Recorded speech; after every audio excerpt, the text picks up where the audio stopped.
7 रूप 7 किरदार, जिनमें न जाने एक राजू चौरसिया कहाँ खो गया। मल्टीपल पर्सनालिटी डिसऑर्डर सिंड्रोम, एक ही शरीर में 7 अलग अलग शख्सियतों का होना। खाली रंगमंच एम्प्टी ऑडिटोरियम, ना कोई दर्शक ना कोई तीसरा कलाकार, केवल 2 लोग थे। एक तो नाटक का पुराना हीरो राजू चौरसिया, दूसरा समर त्रिपाठी, नाटक का करंट हीरो जिसपे हुआ था वार। आप ही ने खून किया है ना, एडमिट करो। तो बस ये समझ लो कि हमने एडमिट कर लिया। बढ़िया से चाय मंगाओ, अदरक वाली। ये क्या बकवास है? दौरा पड़ा है इन्हें कि जब आप मंच पर डायलॉग्स बोल रहे थे, अपने पीछे किसी के गिरने की आवाज सुनी, सब कुछ देखा था आपने? हाँ मैंने देखा उसे भागते हुए। कैसे भागते हुए देखा? वो थर्ड रो आगे आगे थर्ड रो 5वीं सीट। मुझे याद आया उस दिन थिएटर में वो कमीना कौन था।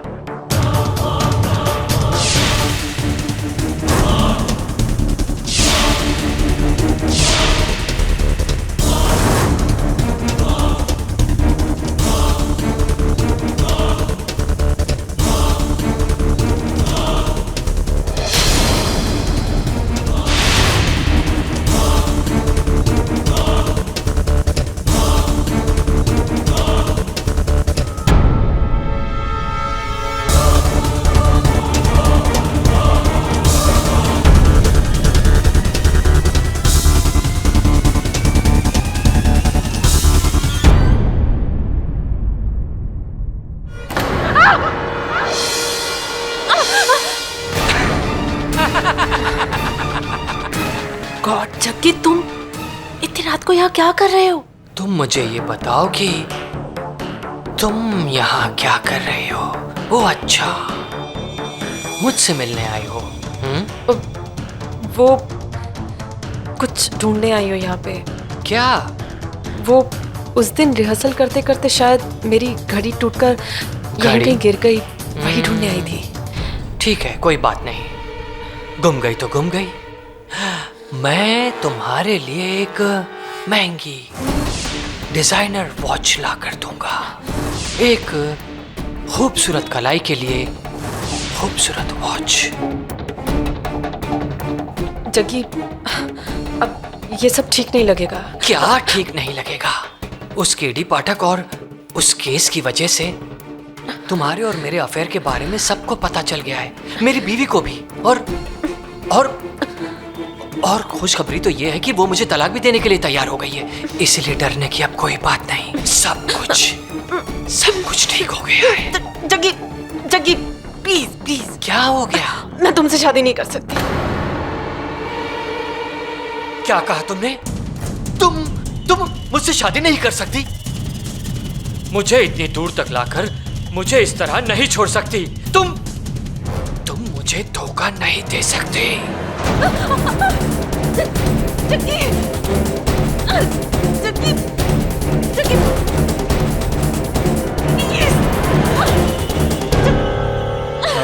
जय साहब,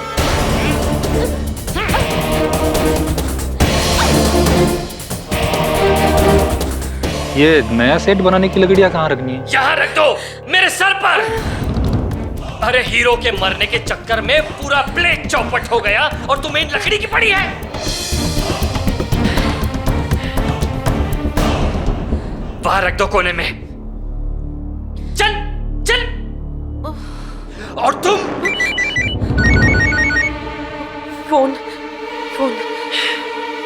हेलो, क्या? पर क्यों? कब? ठीक है, मैं अभी आती हूँ। किसका फोन था? किसका फोन था? वो आरिफ का फोन था। आरिफ? मुझे और आरिफ को केटी ने अपने ऑफिस में बुलाया है। मैं जाती हूँ।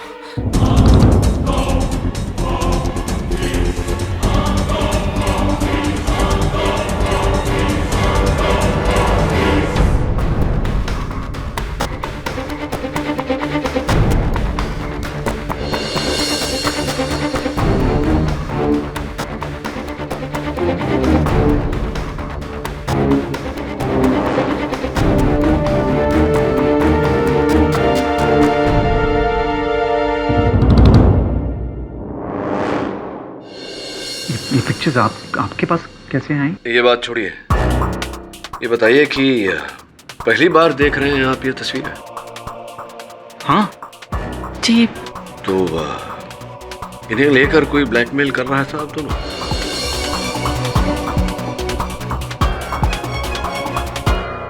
नहीं सर, वो ब्लैकमेलिंग जैसा तो कुछ भी नहीं है, बट आपसे एक छोटी सी रिक्वेस्ट है सर, प्लीज़ आप इस बात को दबाए रखिएगा।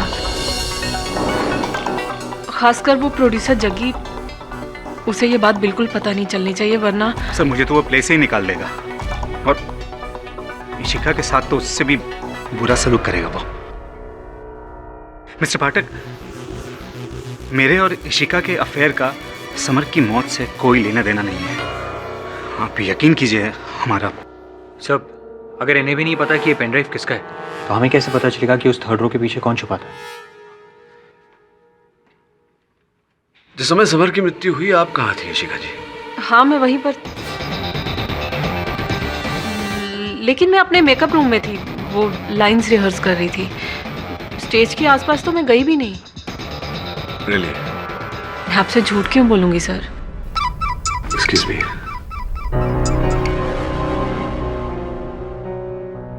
हाँ, ठीक है, पहुंचता हूँ। पता नहीं क्या भूत चढ़ा था राजू पर, जोर जोर से चिल्ला रहा था और आपको बुला रहा था, बोल रहा था उसे पता है कौन छुपा है थिएटर में, थर्ड रो की 5वीं सीट, ऐसा कुछ बोल रहा था। ये राजू बोल रहा था या कोई और? ओ हाँ, अमिताभ बच्चन। Amitabh Bachchan, thank you. अरे नजर के सामने जिगर के पास को रहता है। बैठो भैया, बैठो। अवकाल ठीक? हाँ सब ठीक ठाक। राजू, सुना कि तुम बुला रहे थे। अरे बहुत परेशानी। सुनो सुनो सुनो। हाँ, तीसरी रो के 5वीं सीट के पीछे कौन था आप बताने वाले थे? अरे पुत्तनवा रहा होगा। तनवा कौन? अरे पुत्तनवा हमारे गांव का पगलाइट है, हमारे साथ सिनेमा देखता है। प्रियंका क्या कह रहा है? कह रहा अभी पासा होंगी, हमका ध्यान से देखो तो कह रहा नहीं करीना होंगी। और रहे इमरान हाशमी, पगले हैं। मैं आपके गांव के सिनेमा की बात नहीं कर रहा, मैं नटरंग हॉल के तीसरे रो की 5वीं सीट की बात कर रहा हूँ। कौन था उसके पीछे? अरे वो बच्चनवा रहे होंगे। अब बच्चनवा आजकल गए इलाहाबाद, अब इलाहाबाद से आने में उन्हें टाइम लगेगा जो है। अरे वो सब छोड़ा, आप बताओ कोर्ट कचहरी में क्या चल रहा है? सुना जज साहब वहाँ जलेबी बहुत खा रहे हैं। आपको पर्सनली कह रहा हूँ, कौनो परेशानी हो हमें बताओ, हम अपने गांव से लठायत को बुलाएंगे, खोपड़ी तोड़वा देंगे। गजोदर भैया, बच्चन साहब आए तो उनसे कहना कि जाने से पहले कागज पर, पर्ची पर नाम लिख कर जाए कि तीसरी रो की 5वीं सीट के पीछे कौन था, लिख कर जाए। अरे अरे यहाँ अबे लिखा गया है, को लिखे हैं। कौन कौन? लिखावट भाई है। अरे किसने लिखा, कहाँ लिखा? हमको नहीं पता, हमको कुछ नहीं पता। सुना तुमने, सुना तुमने मैंने क्या कहा?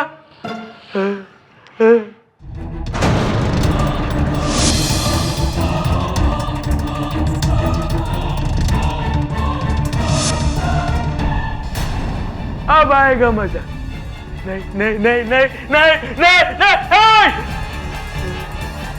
वो तो और तुम तीन बहुत बेइंसाफी है। माधव, हमको नहीं पता माधव, हमको कुछ नहीं पता। योर ऑनर, ये माधव गोसालिया हैं जो उस दिन नटरंग थिएटर के तीसरे रो की 5वीं सीट के पीछे छिपे हुए थे।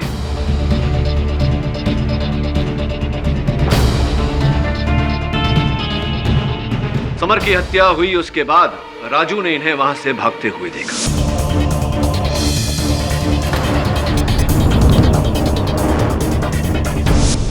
नहीं, मैं वहां पे था ही नहीं, तो कैसे देखेगा राजू? वाह पाठक साहब, इतना कॉन्फिडेंटली आप बोल रहे हैं, जरूर कोई सबूत तो होगा आपके पास। है नहीं है? ये भी राजू का वही मनगढ़ंत बयान है, हैं? राजू, देखा था तुमने इन्हें वहां पे? मुझे याद नहीं है, मतलब याद नहीं आ रहा है। हाँ, वो बात अलग है कि अगर मेरे अंदर के किसी और आदमी ने देखा होगा तो उसने आपने देखा होगा। बस बंद करो राजू, काफी घुमा चुके हो तुम केस को और काफी समय भी बर्बाद कर चुके हो तुम केस का। पता है तो बोलो ना चुप रहो। और पाठक साहब आपसे भी मैं रिक्वेस्ट करता हूँ, if you have any evidence please अदालत में पेश कीजिए। मैं अदालत में सबूत पेश करूं उससे पहले जसवाल साहब आपसे कुछ पूछना चाहता हूं। Go on. क्या आपके घर में लोग ऊंचा सुन नहीं, लेकिन जो टेढ़ा सुनते हैं उसके लिए मैं ये पेन ड्राइव आप ही का है मिस्टर गोसालिया? एक मिनट, नहीं ये मेरी नहीं है सर। ये पेन ड्राइव हमें तीसरी रो के 5वीं सीट के पीछे मिला। हो सकता है भागते वक्त आपकी जेब से वहां से गिर गया हो। एक बार फिर से पूछता हूँ, क्या ये पेन ड्राइव आप ही का है? कमाल हो सर, आप 10 बार पूछोगे तो मैं मेरा जवाब थोड़ी बदल दूंगा। मेरी नहीं है ये। जिद्दी किस्म के इंसान हैं आप। कोई बात नहीं। ये जो पुराना मॉडल का लैपटॉप है ये तो आप ही का है? नहीं मतलब हाँ, मेरे नाम पे रजिस्टर है तो मेरा ही है। आपके नाम पे रजिस्टर हुआ है तो आप ही का होगा। स्पिरिडॉन, देखते हैं कि हाल ही में आपने कौन कौन सी फाइल्स खोली।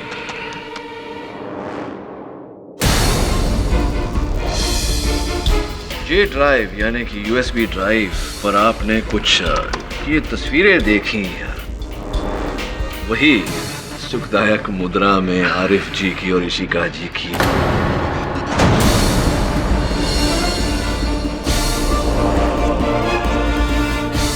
अद्भुत बात है कि ये तस्वीरें इस पेन ड्राइव पर उपस्थित है। सर मैं एक्सेप्ट करता हूँ कि मैं वहाँ पे था,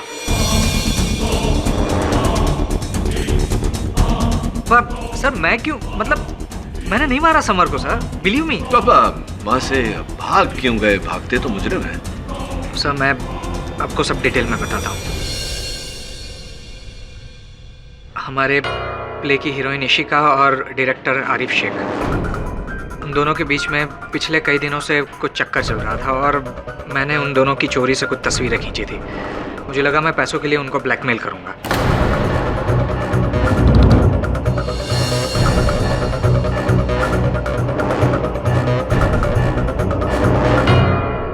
लेकिन उस दिन जब हॉल में मैंने समर को जग्गी सर से फोन पे बात करते सुना तो मैं खुद चौंक गया सर। सर जग्गी सर, मैं ये भी जानता हूँ इशिका और आपके बीच क्या चल रहा है। सर जग्गी सर, आप तो शादीशुदा हैं और ये बात आपके लिए बहुत बुरी है। सोच लो कि हमारी पूजनीय भाभी जी यानी आपकी वाइफ इस बात के बारे में जान जाएगी तो आपके साथ क्या क्या नहीं हो सकता है।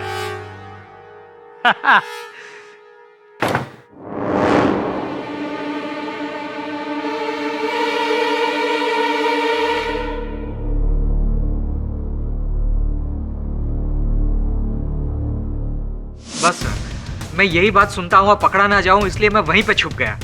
और फिर जाता भी कैसे, क्योंकि फिर वहां पे राजू आ गया और राजू और समर के बीच में बहस शुरू हो गई।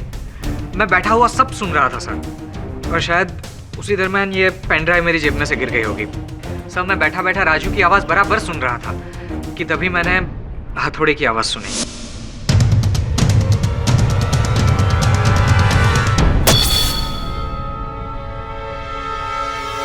और सर ये सब देखकर मैं इतना घबरा गया था कि मुझे कुछ सूझा नहीं। मैं सीधा वहां से भागा, लेकिन राजू ने मुझे देख लिया। नहीं, मैंने नहीं देखा। हाँ, अमिताभ ने देखा होगा।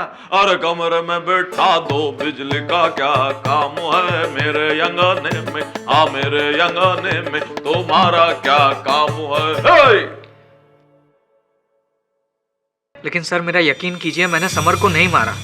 मतलब मैं क्यों समर को मारूंगा? क्योंकि अब समर के जाने के बाद उस नाटक के मुख्य नायक आप बनेंगे, ये आपके निर्देशक आरिफ ने मुझसे कहा है। क्या? इतनी वजह काफी सर। लेकिन इट्स ओके, घबराइए मत। ये इनकी पुरानी आदत है हवा में तीर छोड़ने की, ताकि प्रोसिक्यूशन जख्मी हो जाए, वीक पड़ जाए। I handle.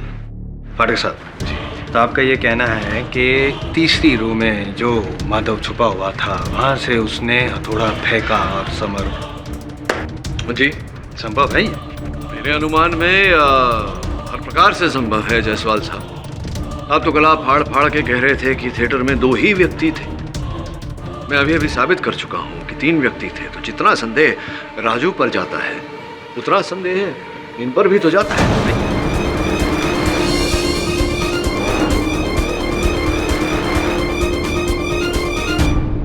Correct correct. एक लूपहोल है।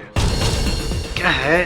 तीसरी रो, समर वहाँ स्टेज पे सेंटर में, थोड़ा डिस्टेंस ज्यादा नहीं है? मतलब क्या योग्य है इसके लिए इतनी दूरी से ये फेंकना? राजू और नजदीक खड़ा था ना।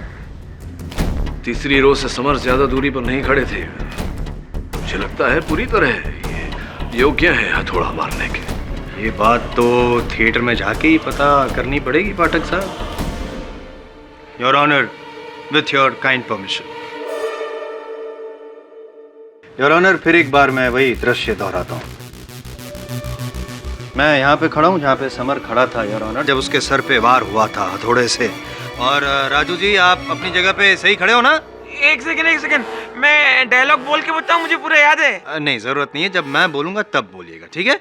और माधव, तुम वहीं पे तीसरी रो 5वीं सीट, ठीक है ना तुम्हारी पोजीशन? जी करेक्ट।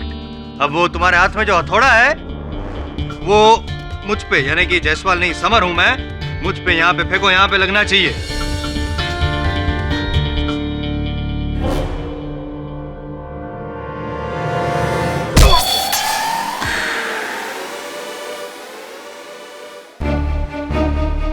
इसका मतलब ये हुआ कि मैंने न तो राजू ने, दोनों में से किसी ने हथौड़ा नहीं मारा। माधव ने भी वार नहीं किया है, राजू ने भी वार नहीं किया है, मैंने वार किया है क्योंकि मुझे गुस्सा आ गया था समर पे। उसकी वजह से राजू भाई की नौकरी गई और मैंने मार दिया समर को। ये आप नोट कर रहे हैं ना सारी बातों की? प्रयोग हो सकता है इसका अदालत में। अरे नहीं, कुछ सुनना मत। केडी, तुम ये कैसे कह सकते हो कि राजू ने वार नहीं किया? योर ऑनर, मैं स्पष्ट किए देता हूँ। राजू जरा पीछे हटना। माधव,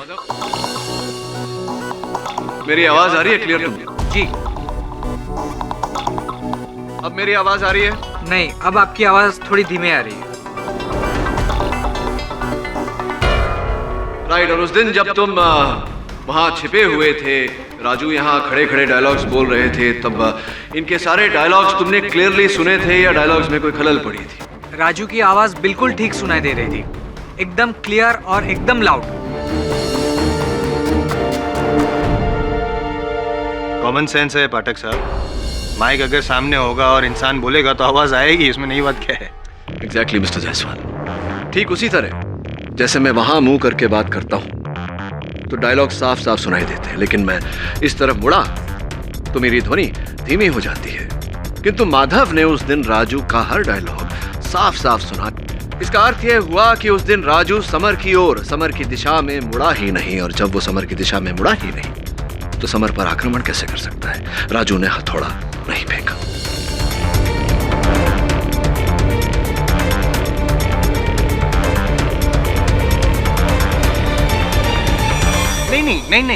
नहीं, ये लॉजिक नहीं है।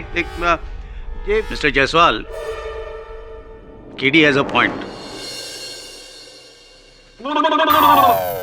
वाह बेटा, वाह केडी वाह, जियो बेटा, कितने सही मौके पे और घुमा के मारा है। जीते रहो, खुश रहो। मेरी भी उम्र लग जाए। ये कैसे हो सकता है? ऑडिटोरियम में सिर्फ 3 लोग थे और कोई था ही नहीं, तो फिर हथौड़ा मारा किसने? चौथा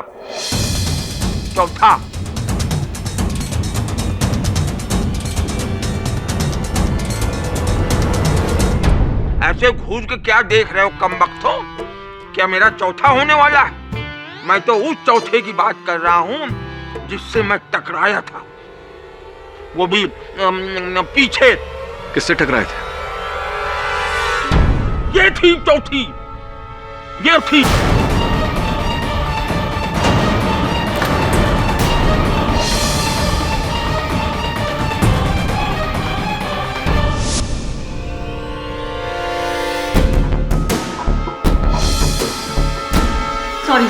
देख के चला करो बिटिया, इस भरे बुढ़ापे में क्या हमें ऊपर पहुंचाओगी? बताइए। अच्छा बिटिया, तुमने समर को देखा? समर को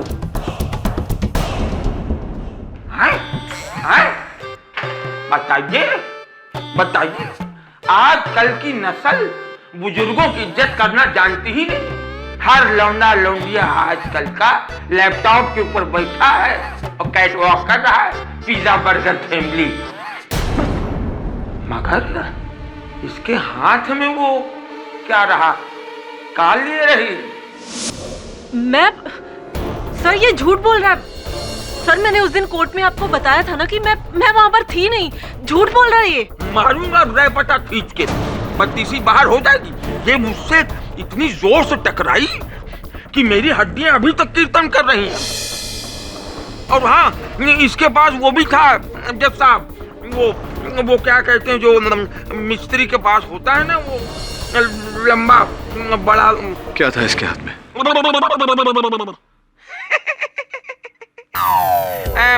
आए हैं तो कुछ चाय पियेंगे? आइए योर ऑनर।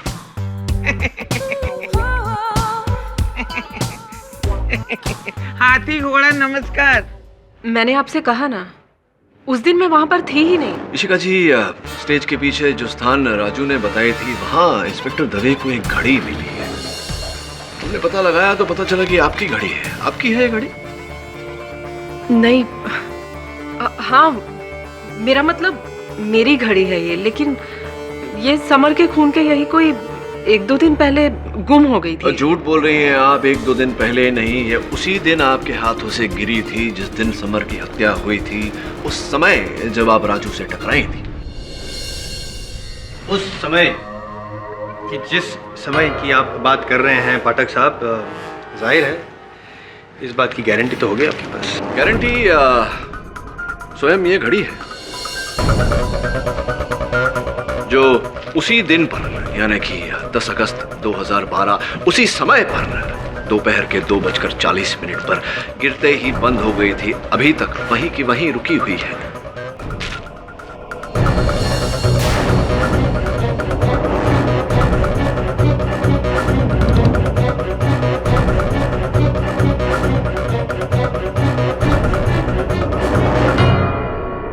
हाँ, तो कृपा कर बताइए इशिका जी के झूठ क्यों बोला आपने? जब आप वहां थी तो आप क्यों कह रही हैं कि आप वहां नहीं थी?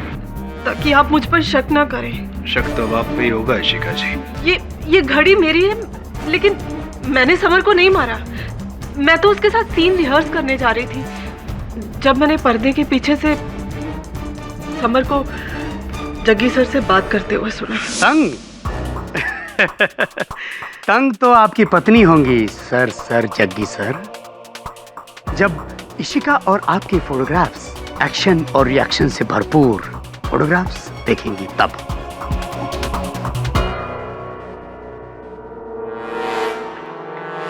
अरे सॉरी देख के चला करो बिटिया। राइट। और वो हथौड़ा? कैसा हथौड़ा? वही हथौड़ा जो आपके हाथ में था। 1 मिनट, मेरे हाथों में कोई हथौड़ा नहीं था। देखिए शिका जी, झूठ मत बोलिए। राजू ने हमें बताया कि जिस समय आप उससे टकराई उसने आपके हाथों में हथौड़ा देखा था। कब कहा था ये पाठक साहब? थिएटर में? राजू ने नहीं, चाचा ने कहा था। भूल गया? लेकिन चाचा ने कहा भी नहीं था, वो तो कहते कहते रह गए थे। क्यों नॉनसेंस। चंदा कोट हिलना बंद कीजिए चाचा। तुम्हें औरत और मर्द में फर्क नजर नहीं आता? I am your sister.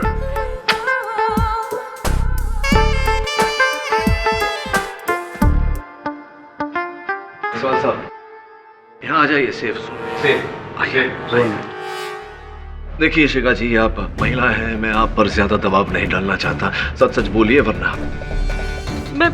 मैं सच बोलूंगी सर। मैं सब सच सच बताती हूँ। मैं मानती हूँ कि उस दिन मैं वहां पर थी और जैसा कि राजू ने आपको बताया, मेरे हाथों में हथौड़ा भी था।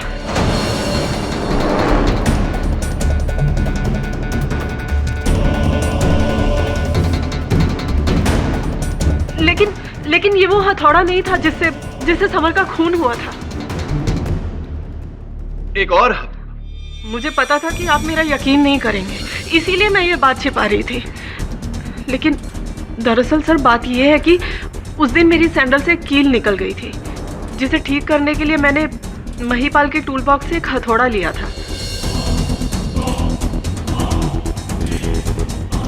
कील ठीक करने के लिए मैं उसे वो हथौड़ा वापस करने जा रही थी जब मैंने समर की बातें सुनी। क्यों झूठ बोल रहे हैं आप इशिका जी? सर आप मेरा यकीन कीजिए, मैं झूठ नहीं बोल रही हूँ, मैं सच कह रही हूँ। मैं मानती हूँ कि अब तक मैंने अदालत में जो कुछ भी कहा है झूठ कहा है, लेकिन ये सच है, मैंने कुछ नहीं किया। मैंने समर को नहीं मारा। मैं भला उसे क्यों मारूंगी? अब खुद सोचिए, मैं भला इतनी दूरी से समर को हथौड़ा कैसे मार सकती थी? सोचिए पाठक साहब, सोचने जैसी बात। ये छुई मुई सी लड़की कैसे हथौड़ा फेंकेगी, कैसे लगेगा? और इनका वहां पे होना और हथौड़ा वहां पे मिलना समझ में नहीं आ रहा, हजम नहीं हो रही बात। प्रॉब्लम सॉल्व नहीं हो रहा है। प्रॉब्लम सॉल्व हो चुका है जज साहब।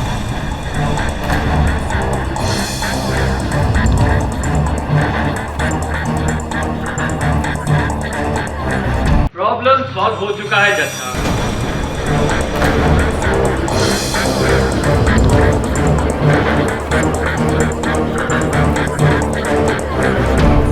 ऑर्डर।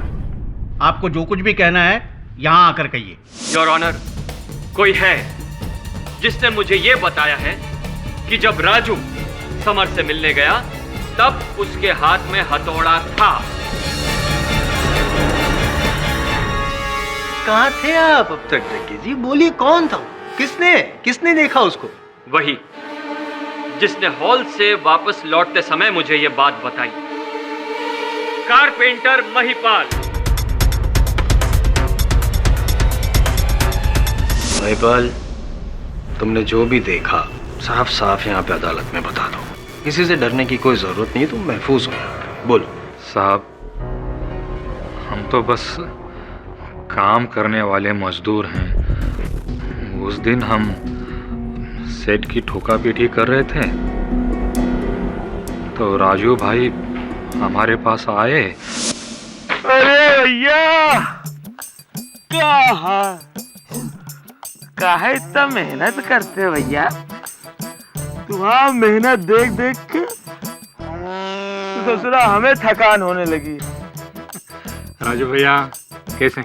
अब भैया राजू का तो पता नहीं, हम एकदम फर्स्ट क्लास हैं, चकाचक। जहाँ जाते हैं भौकाल मचा देते हैं। ला ये हथौड़ा हमको दो, बस 1-2 की खोपड़िया खोलना है। बहुत मेहनत और हिम्मत का काम है। तुम करोगे हमारे लिए? तुम काहे करोगे, हमें करना पड़ेगा। और ये हथौड़ा लेना हमसे जरा बाद में।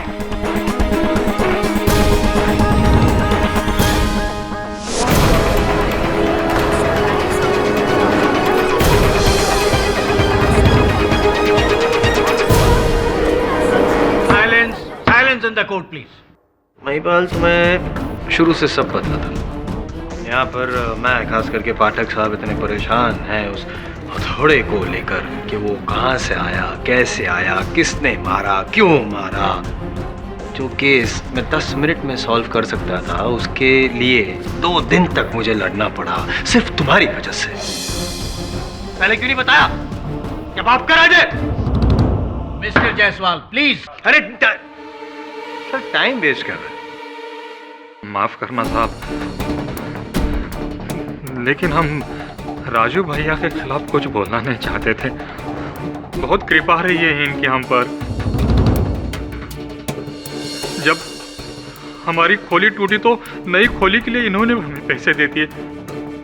हम हमारे अन्नदाता रहे हैं, हम इनके खिलाफ कैसे बोलें? तो आप क्यों बोल रहे हैं महिपाल जी? ऐसा तो नहीं कि किसी के कहने पर बोल रहे हैं।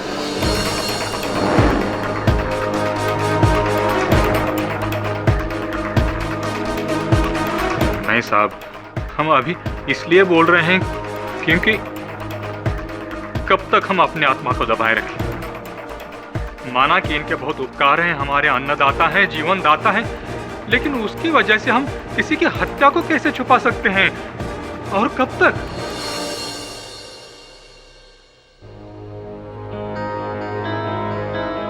राजू, राजू जी, मैं जानता हूं कि मेरे प्रश्न का तुम्हारे पास कोई उत्तर नहीं होगा।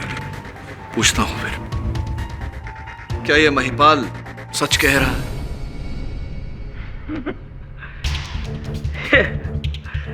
वकील साहब, काश ये सच होता कि मैं वहां पे होता, फिर मैं वहां पे था ही नहीं। वहां पे तो था नीरज कुमार। अब नीरज कुमार को पता होगा कि ये सच कह रहा है कि झूठ कह रहा है।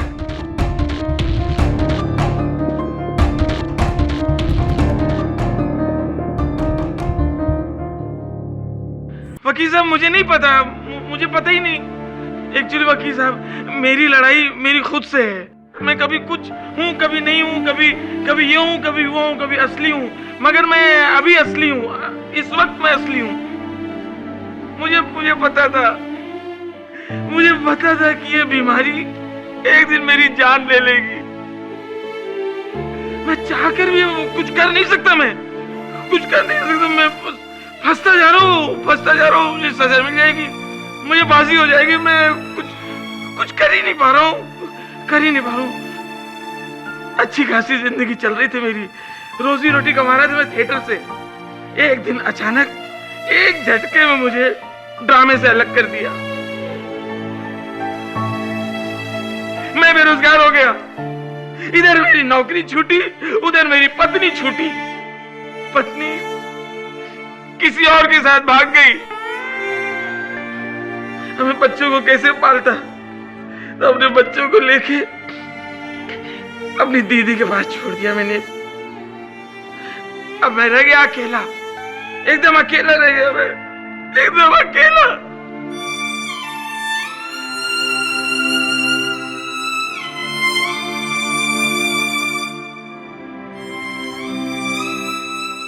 नहीं, अकेला नहीं हूं मैं, अकेला नहीं हूं। जैसा अकेला नहीं हूं, मेरे साथ है 7 लोग हैं मेरे साथ, जो मेरे अंदर हैं। वो कभी कभी निकलते रहते, मैं इन्हीं से टाइम पास करता हूं। मैं, लोग मुझे कहते हैं सप्तरंगी कलाकार, 7 अदाएं, 7 अंदाज, इंद्रधनुष। मेरी दादी माँ मुझे कहानी सुनाती थी, मुझे कहानी। तो दादी माँ कहती थी कि इंद्रधनुष के एक छोर पे सोने का घड़ा होता है। दादी माँ मेरी बोलती थी, लेकिन इस इंद्रधनुष के छोर पे गोबर से भरा घड़ा है, वो भी मेरी किस्मत की तरफ फूटा हुआ।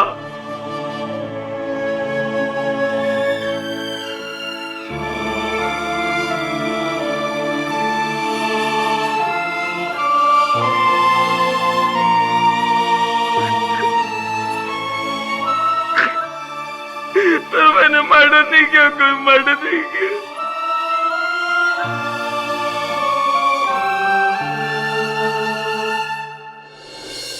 राजू, महिपाल के बयान के बाद अब ये केस थोड़ा सा डामाडोल हो गया।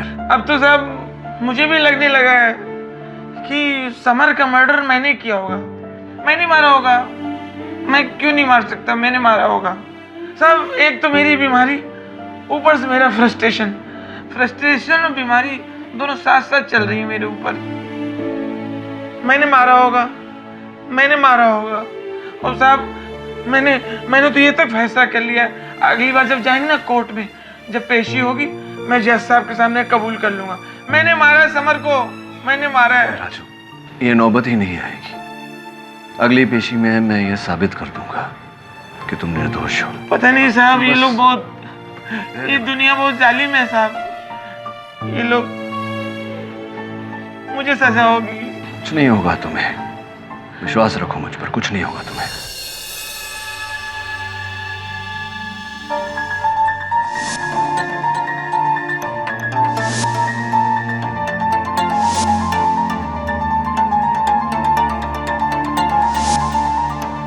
कल इस केस की सुनवाई है और अभी तक हमारे पास कोई सुराग नहीं। अगर हम मानसिक अवस्था क्लेम करेंगे तो शायद राजू को कम सजा होगी, क्या बोला तू? अगर मैं मानसिक स्थिति की गुहार लगाऊं तो राजू की सजा कम हो जाएगी। जी। इतने महीनों मेरे साथ काम करके बस इतना ही सीखा मेरे बारे में। क्यों ना मैं कुछ ऐसा करूं कि राजू को सजा ही ना हो। चल। कहां से? कहते हैं अगर कहानी समझ में ना आए तो उसे एक बार फिर शुरुआत से पढ़नी चाहिए। अब ये कहानी शुरू हुई थी समर की मृत्यु से। माथे पर हथौड़ा लगा था। राजू ने हथौड़ा नहीं मारा तो हथौड़ा आया कहां से? ना दाएं से वार, ना बाएं से, ना आगे से, ना पीछे से। राइट। और न नीचे से, तो फिर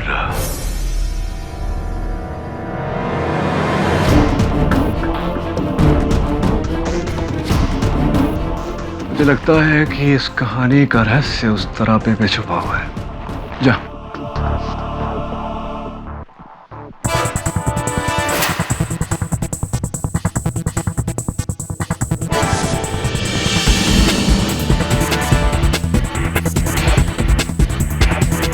कुछ मिला? सब। एक पुरानी चप्पल है। पुरानी चप्पल तरापे पे? नीचे लेकर आ जा। जी सर। क्या हुआ? सर एक कील है, वो भी आधी ठुकी हुई। आधी ठुकी हुई? सी लगता है अब जाके हथौड़ा सही कील पर लगा। योर ऑनर, राजू चौरसिया के बयान के बाद मैं भी बहुत भावुक हो गया था, लेकिन अदालत जो है वो इमोशंस पे नहीं, जज्बात पे नहीं, हकीकत को मानती है। और हकीकत तो यही है जो महिपाल ने कहा था कि राजू ने ही उनसे हथौड़ा मांगा था किसी के सर पे वार करने के लिए। किसके सर पर राजू जी? समर। सही कह रहा हूं मैं? हैं? आखिरकार कानून के हाथ आपकी गर्दन तक पहुंच ही गए। शाबाश, ये हाथ नहीं, फांसी का फंदा है। सुना तुमने, सुना तुमने, सुना तुमने? ये हाथ नहीं, फांसी का फंदा है। योर ऑनर, एक निवेदन करना चाहता हूं अदालत से। इससे पहले कि आप इस केस का निर्णय सुनाएं, मैं एक बार महिपाल जी से स्पष्ट कर लेना चाहूंगा कि उन्होंने वह हथौड़ा राजू को दिया था या नहीं। हाँ साहब, दिया था। तो जब राजू ने आपसे हथौड़ा मांगा, आप कहाँ थे? जी, स्टेज के बाहर का जो हिस्सा है ना, जहाँ सारा सामान रखते हैं, वहाँ।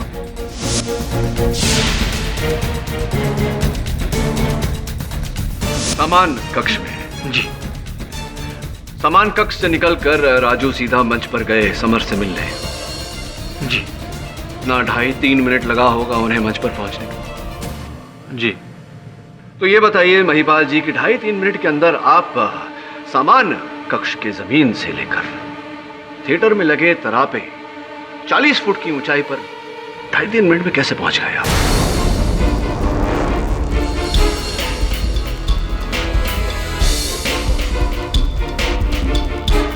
क्या कहा सर आपने?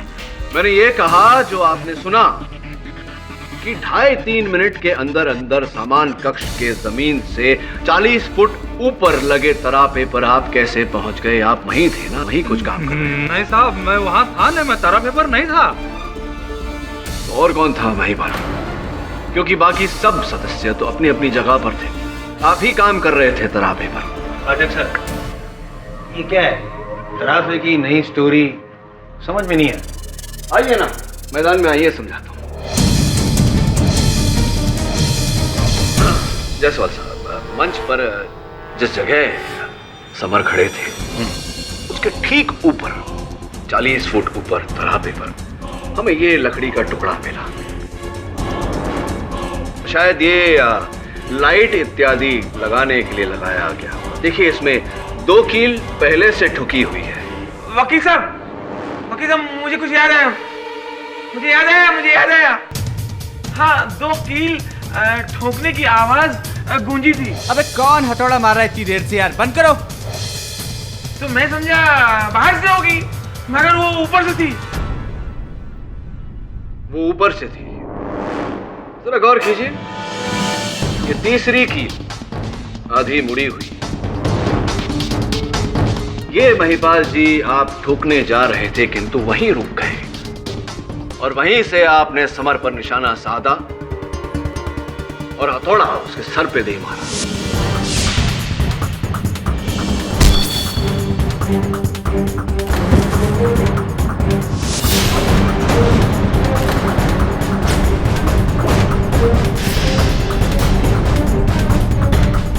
नहीं साहब, ऐसा कुछ और जब हथौड़ा लग के जमीन पे गिरा तो राजू ने उस हथौड़े को उठाया, जिसके कारण आपकी उंगलियों के निशान उस पर सिमट गए। नहीं साहब, ऐसा कुछ हुआ ही नहीं है। अब वहां था। मत बोलो महिपाल, आप थे वहां सरापे पर और उसका सबूत है ये चप्पल। आप ही कहें।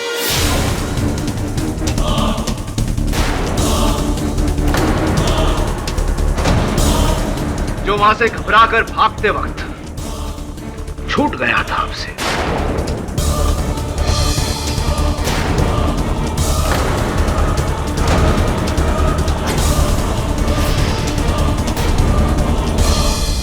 अब बताइए, किसके कहने पर आपने समर को मारा? जग्गी के, आरिफ के या किसी और के?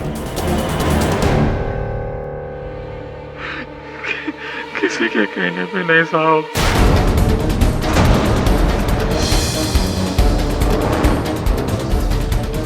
बोलो महिपाल। साहब,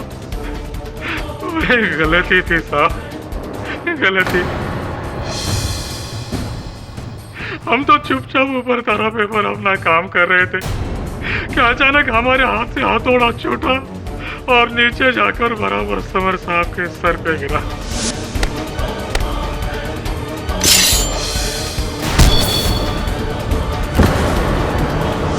उनकी उधर ही मौत हो गई।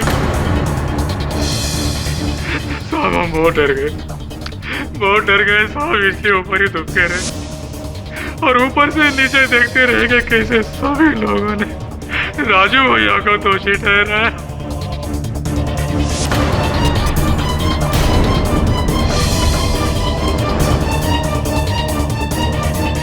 साहब हमको लगा अगर हम सबको सच बताएंगे तो हमको जेल हो जाएगी साहब।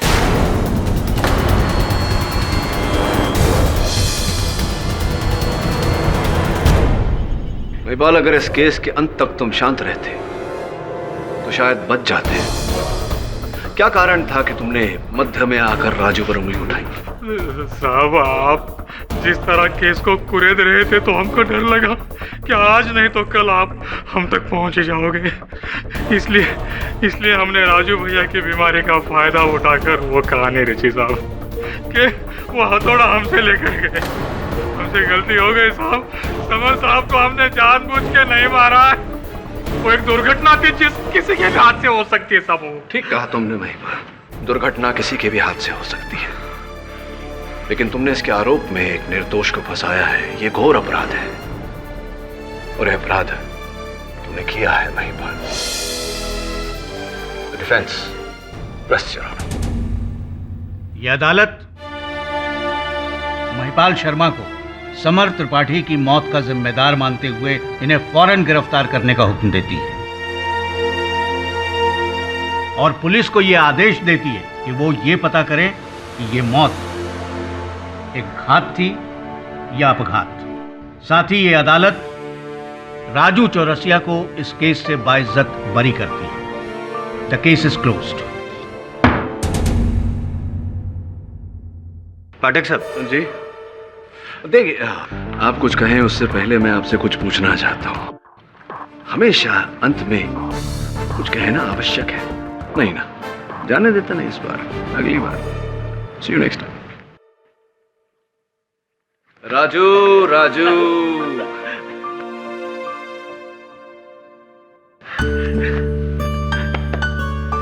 राजू, मेरे अगले नाटक के हीरो बनोगे? हाँ, मगर वो हमारी बीमारी।